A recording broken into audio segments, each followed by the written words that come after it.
Noma ngathiwa iyiphi inkinga obhekana nayo, ungasithathi isinqumo esipermanent ngempilo yakho. Ungazi noma sizophumelela leso sinqumo osithathile empilweni yakho. Ziningi inqumo esizithathayo but asinayo sure ukuthi zizophumelela yini.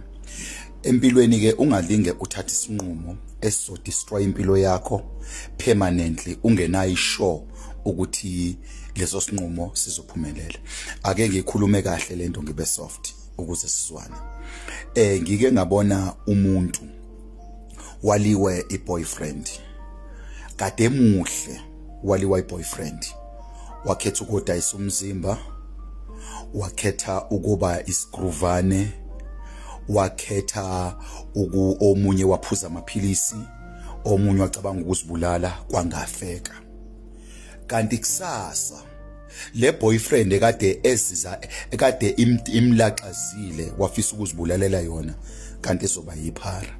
Namhlanje useyayiregreta ukuthi oho Nkosi yami ukube ngangazi ukuthi wangithatha lesinqumo engithi sipermanent ngempilo yami esingazange siphumelele kanti ngisithathela into ezophela vele endleleni.